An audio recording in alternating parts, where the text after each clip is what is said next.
दोस्तों एक बार फिर से आपका बहुत बहुत स्वागत है हमारे टीचिंग प्लेटफॉर्म शिक्षा सिटी पे।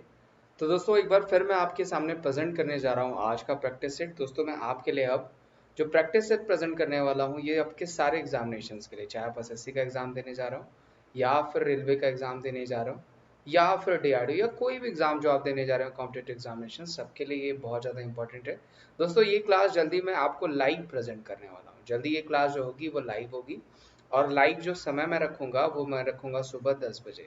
तो मे बी जल्दी आपको नेक्स्ट वीक से ये मिलने लगे इसका पहला प्रैक्टिस सेट जो कि आपको ऑफलाइन मिल रहा है। बहुत अच्छे अच्छे क्वेश्चंस होंगे, आपको डिटेल्स भी प्रोवाइड कराई जाएगी, बहुत सारी डिटेल्स भी प्रोवाइड कराई जाएंगी। अगर वीडियो अच्छी लगेगी तो वीडियो को लाइक करिएगा और चैनल पे नए होंगे तो चैनल को सब्सक्राइब करेगा। तो पहला प्रैक्टिस सेट हम आपके सामने प्रेजेंट कर जा रहे हैं जिसका पहला क्वेश्चन ये है, फूड प्रोसेसिंग हेतु प्रयुक्त होता है, यूज फॉर फूड प्रोसेसिंग। इसमें से पूछा गया है कि आपका फूड प्रोसेसिंग के लिए कौन सा, ठीक है, अम्ल आपका यहाँ पे प्रयुक्त होता है। बहुत अच्छा क्वेश्चन है। तो जो सही आंसर हो जाएगा वो कौन सा हो जाएगा? फूड प्रोसेसिंग के लिए आपका प्रयुक्त होता है बेंजोइक एसिड। ध्यान रखिएगा, बेंजोइक एसिड का हम यूज किसके लिए करते हैं? तो हम उसका करते हैं फूड प्रोसेसिंग के लिए। ठीक है, ये ध्यान रखिएगा, इंपॉर्टेंट है जो कि आपको पूछा जाता है। अगर आपको पूछा जाएगा कि इसका अगर रिसोर्स क्या है तो वो हो जाएगा आपका यूरिन हो गया, ठीक है, लीव्स हो गई यानी पत्तियां हो गई, ग्रास हो गया यानी घास हो गया, यानी घास पत्तियां, ठीक है, ये सारे जो हैं बेंजोइक एसिड के रिसोर्स होते हैं। और इसका काम क्या होता है? तो फूड प्रोसेसिंग के लिए प्रयुक्त होता है।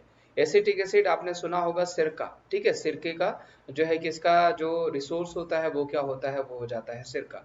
ध्यान रखिएगा, सिरके में आपका 4 to 8%, 4 से 8% आपका एसिटिक एसिड पाया जाता है। ठीक है, साइट्रिक एसिड की बात करें दोस्तों तो साइट्रिक एसिड आपका खट्टे फलों में पाया जाता है। ध्यान रखिएगा, कोई भी खट्टे फल हो जैसे गूसबेरी हो गया आपका, जो है जिसको आंवला कहते हैं आप, नींबू हो गया, उनमें साइट्रिक एसिड और formic acid. Very good, very important, very repeated question जो फॉर्मिक एसिड पे पूछा जाता है वो क्या हो जाएगा आपका? तो चींटियों में रिसोर्स की बात करें तो चींटियों के काटने से या फिर आपका मधुमक्खियों के काटने से या फिर आपका बिच्छू के डंक में कौन सा एसिड पाया जाता है? तो फॉर्मिक एसिड पाया जाता है। चलिए नेक्स्ट क्वेश्चन ले लेते हैं। नेक्स्ट क्वेश्चन दोस्तों, स्वतंत्र भारत का पहला बजट, ध्यान रखिएगा पूछा गया है, स्वतंत्र भारत का पहला बजट जो है नवंबर 1947 में किसने पेश किया था? Very important question.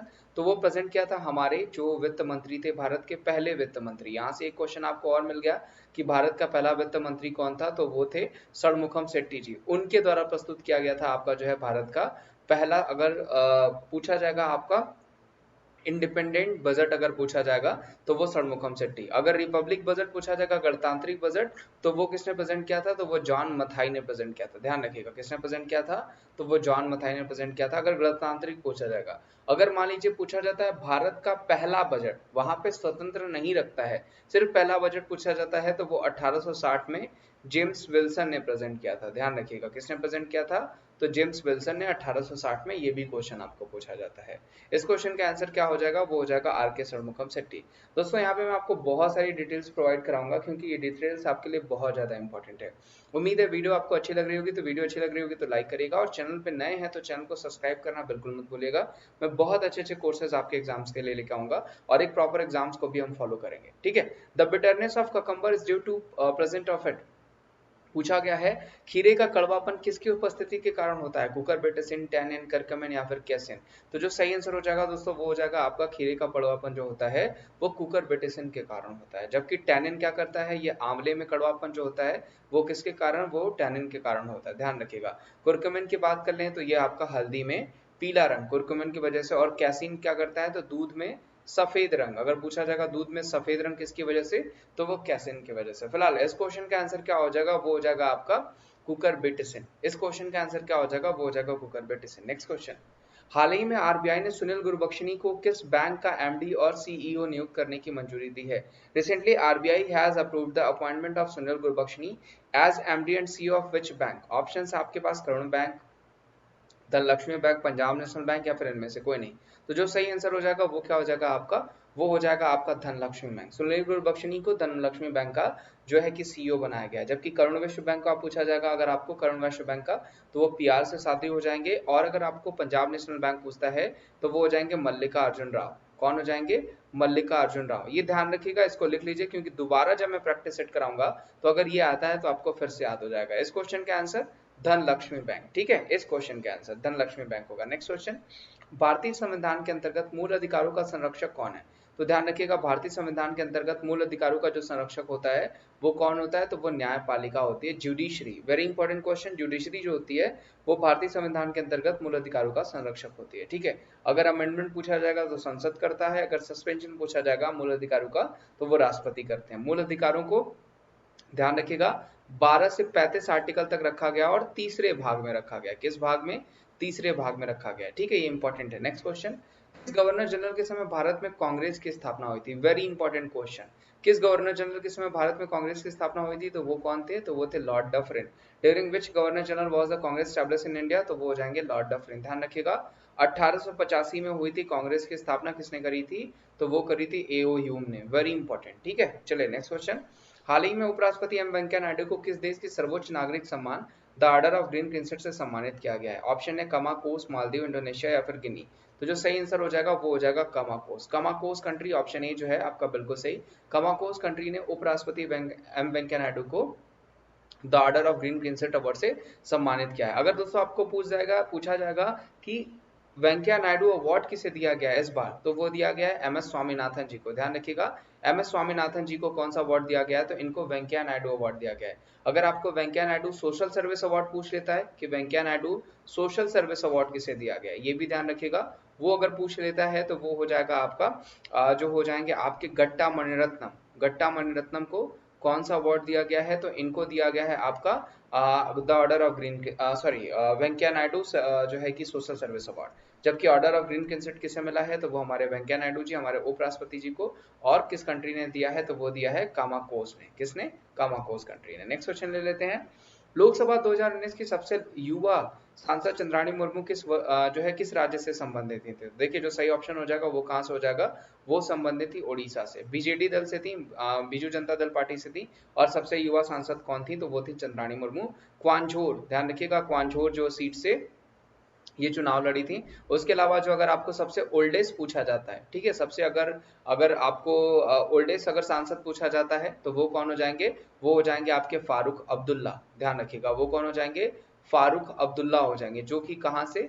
तो ये आपके कश्मीर से जो है आपकी कांग्रेस नेशनल पार्टी से जो है उम्मीदवार हुए हैं, सांसद बने हैं। नेक्स्ट क्वेश्चन ले लेते हैं, मनुष्य के नेत्रों के स्वास्थ्य संचालन के लिए आवश्यक विटामिन है। देखिए बहुत इजी क्वेश्चन है, ऐसे ही आप इजीली पता लगा सकते हैं। देखिए मनुष्य के नेत्रों से स्वास्थ्य संचालन के लिए आवश्यक विटामिन कौन सा हो जाएगा? वो हो जाएगा आपका विटामिन ए, जिसको आप क्या कहते हैं? रेटिनॉल कहते हैं। ठीक है, रेटिनॉल क्या होता है? इसी की कमी से आपको कलर ब्लाइंडनेस होने लगती है। आपको पता है रतौंधी की जो शिकायत होती है वो किससे होती है? नाइट ब्लाइंडनेस की।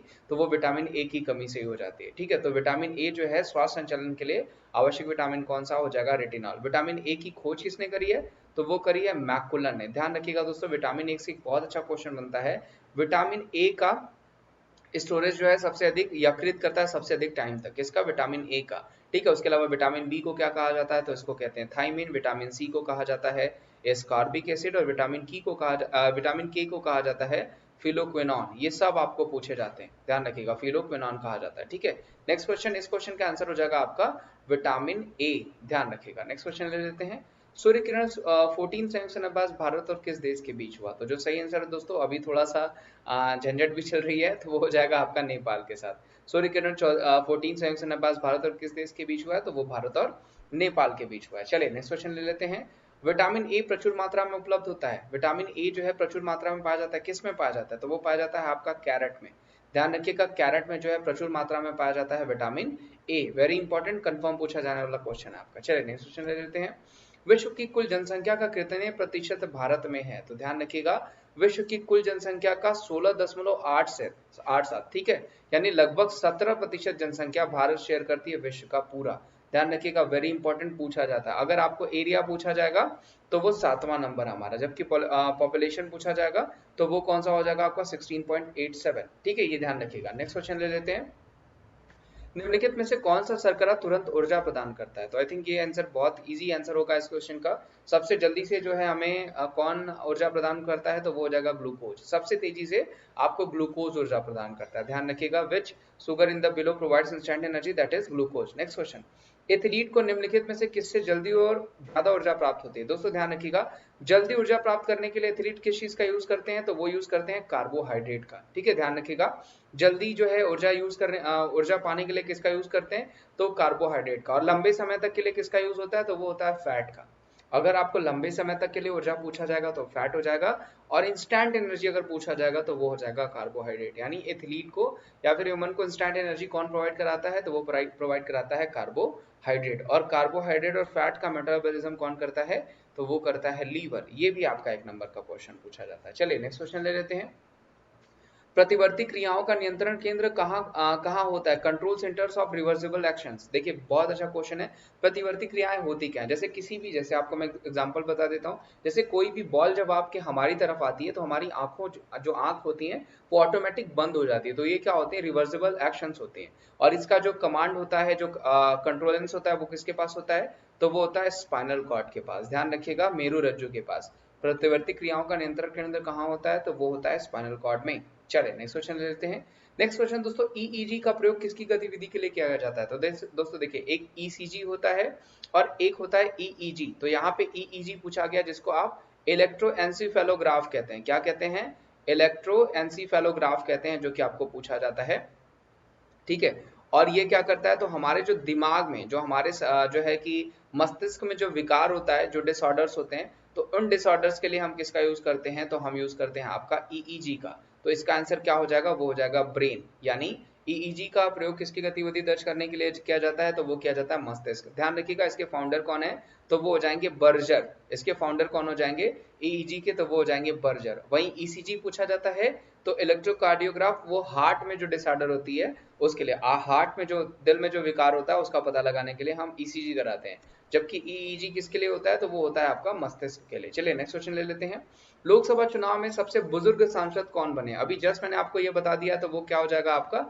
वो हो जाएगा फारूक अब्दुल्ला। ध्यान रखिएगा, कांग्रेस नेशनल पार्टी से फारूक अब्दुल्ला जो हुए हैं वो सबसे बुजुर्ग सांसद बने हैं। जबकि सबसे यंगेस्ट पूछा जाएगा तो वो हो जाएंगी चंद्राणी मुर्मू, जो कि बीजेडी से, बीजू जनता दल से। ठीक है, चलिए नेक्स्ट क्वेश्चन ले लेते हैं, किस जीव कोशिकाओं में कोशिका भित्ति नहीं पाई जाती है? बहुत अच्छा क्वेश्चन। तो दोस्तों ये सेल्स का एक क्वेश्चन है, बायोलॉजी का क्वेश्चन है। तो वो होता है दोस्तों आपका, किसमें कोशिका भित्ति यानी सेल वॉल नहीं पाई जाती है? तो वो नहीं पाई जाती इन ह्यूमंस, यानी मानव में, यानी जो आपका एनिमल सेल होता है उसमें जो सेल वॉल है वो, यानी कोशिका भित्ति नहीं पाई जाती है। क्या पाई जाती है? सेल मेम्ब्रेन पाई जाती है। क्या पाई जाती है? तो सेल मेम्ब्रेन पाई जाती है, यानी आपका कोशिका झिल्ली पाई जाती है। सेल वॉल किस में पाई जाती है? प्लांट सेल में पाई जाती है। और ये प्लांट सेल जो होती हैं वो किसकी बनी होती है? तो एक सेल वॉल और सेल मेम्ब्रेन। ठीक है, और ये सेल वॉल जो है वो किसकी बनी होती है? तो वो बनी होती है आपकी सेलुलोज की। किसकी बनी होती है? सेलुलोज की। और जबकि आपका सेल मेम्ब्रेन पूछा जाएगा तो ये बनी होती है प्रोटीन और लिपिड की। किसकी बनी होती है? तो वो बनी होती है प्रोटीन और लिपिड की। ठीक है, चलिए नेक्स्ट क्वेश्चन ले लेते हैं, पित्तरस का संचय किस अंग में होता है? Very important question, in which part is the accumulation of bile juice? तो पित्तरस का संचय किस अंग में होता है?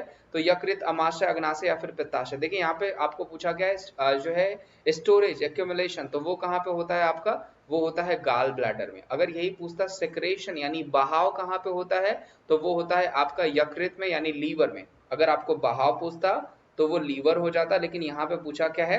स्टोरेज। तो वो कहाँ पे होता है? पित्त का जो स्टोरेज होता है वो कहाँ पे होता है? वो पित्ताशय में यानी गाल ब्लैडर में होता है। नेक्स्ट क्वेश्चन ले लेते हैं, आरबीसी का कब्रिस्तान किसे कहा जाता है? Who is the RBC cemetery, यानी आपका रेड ब्लड सेल्स का जो है कि कब्रिस्तान किसे कहा जाता है? तो वो कहा जाता है बोन मैरो को। अस्थि मज्जा, सॉरी, बोन मैरो में आपका ये बनता है, क्रिएशन होता है। ठीक है, अगर पूछा जाएगा कि बनता कहाँ है तो वो बोन मैरो में। कब्रिस्तान पूछा गया है तो वो हो जाएगा आपका स्प्लिन। ध्यान रखिएगा, प्लीहा। इस क्वेश्चन का आंसर क्या हो जाएगा?